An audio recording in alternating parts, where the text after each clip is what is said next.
Hey, professor of religion here. So I love me some Christopher Hitchens. The guy writes with an acerbic wit and a sense of rhetoric that's fun, and I agree with him on a lot of the positions that he takes. But it turns out that, like most of the new atheists, when he gets around to talking about religion, he's driven more by his own sense of dislike for religion than evidence or anything else. So I wanted to look at a video that kind of illustrates this.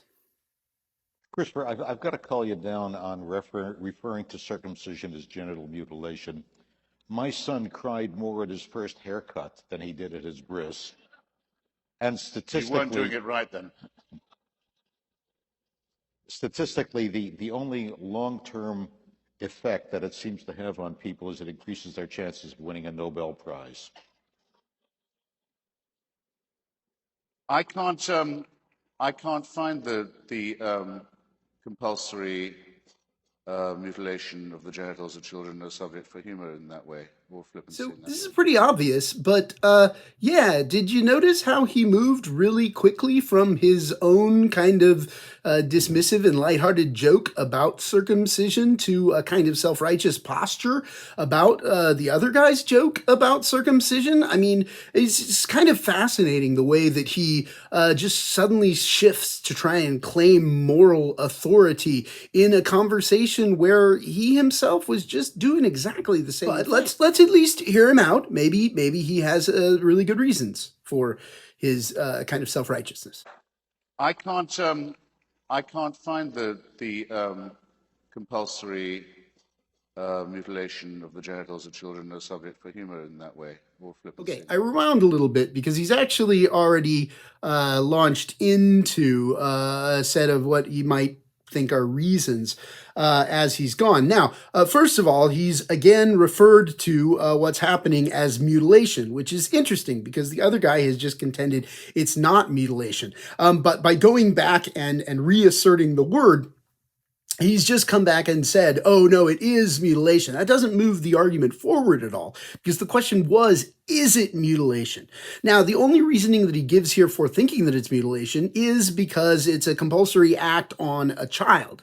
Does that make it mutilation? Well, there's all sorts of compulsory acts on children that we do all the time. Oftentimes, those are psychological. We train them in particular ways. We raise them in particular cultures. But sometimes those are also physical. So Maori people get tattoos, or people often takes their children in to get like their ears pierced in the United States. The fact that there are compulsory things that children don't agree to, yeah, I mean, that happens all the time. Children are children, so they get raised by people, and people in particular cultures who treat them in ways that are fit with the identity of that particular culture.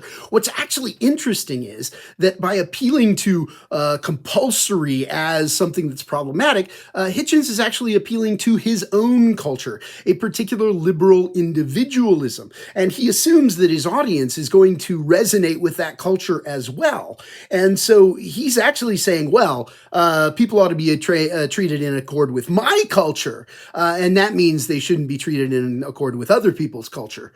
But he's not being clear about that. That's actually the basis for his distinction, so it becomes obscured. Maimonides says very plainly that it's designed to repress sexual pleasure, to deprive a male child as far as possible of the opportunity of that.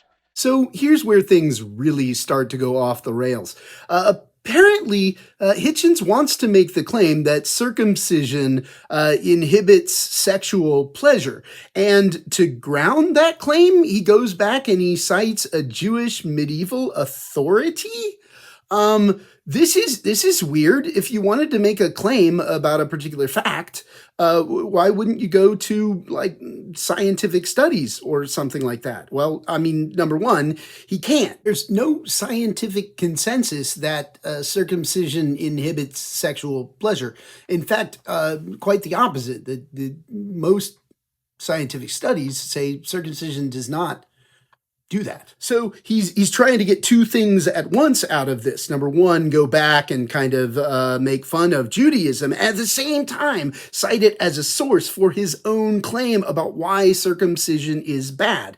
Now, notably, he's citing Maimonides, who is a great Jewish scholar, but a Jewish scholar who's been deeply influenced by Platonism and Platonism's feelings about passions and desires, and the negativity of Platonism about the body. So what Maimonides is drawing on when he suggests that circumcision is to harm or is to inhibit sexual pleasure, he's actually not drawing on Judaism. Judaism is actually pretty body and sex positive overall. He's drawing on Maimonides' Platonism, which is not the Jewish issue at all. So Hitchens is he's wrong on just about every count here.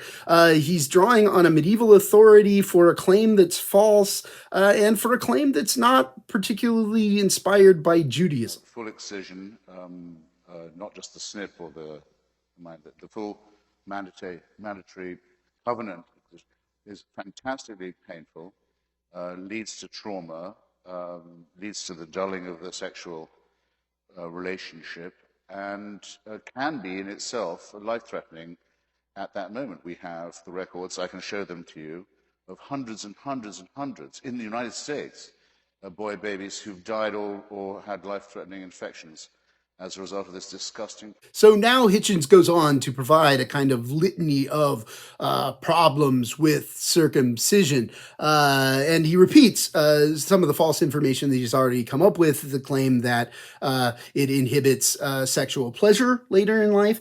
But then he says, oh, it's also incredibly traumatic and, it's problematic and it increases mortality and all of this stuff. Again, I'm not an expert on this in terms of medicine. Obviously Hitchens isn't either. If you go and do just a little bit of research into this and you look into like institutions that make recommendations about it, it does appear that occasionally there are deaths that are at least correlated with circumcision. One study from the American Academy of Family Physicians found that it was like 2 deaths per million circumcisions. That's remarkably low. It's also noteworthy that there are potential positive outcomes of having a circumcision. Some studies have shown that it decreases the amount of urinary infections, and it may actually protect men from getting HIV, and those can be some pretty significant positives of getting circumcised. So much so that the American Academy of Pediatrics claims that the benefits of getting a circumcision actually outweigh the costs of getting a circumcision. And that's not me, that's not some Jewish group, that's the American Academy of Pediatrics that's saying that. So it raises the question, why? Why is Hitchens, who is supposed to be presenting himself as a representative of modernity and science, not actually citing the science and the institutions of science when he's going through with this? I suspect it's because he's not driven by the evidence at this point. What would he be driven by then? Practice that a person as humane as yourself can sit here and think of that as a fit subject for humor shows what I mean. Religion makes morally normal people say and do disgusting and wicked things, and you've just proved my point. So here, I think we get to what's actually driving Hitchens. It's not the evidence that drives Hitchens to conclude that religion is evil. It's Hitchens' conclusion that religion is evil that leads him to interpret and misinterpret evidence in the way that allows him to reach that conclusion, which is typical of the new atheists. Their arguments aren't driven by a desire for truth or a careful study of religion or anything like that.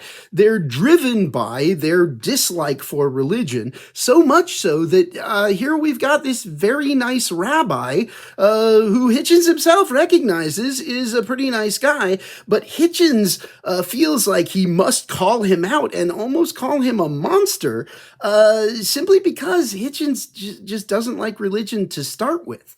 That's the wrong way around. And that's exactly how we shouldn't be doing arguments.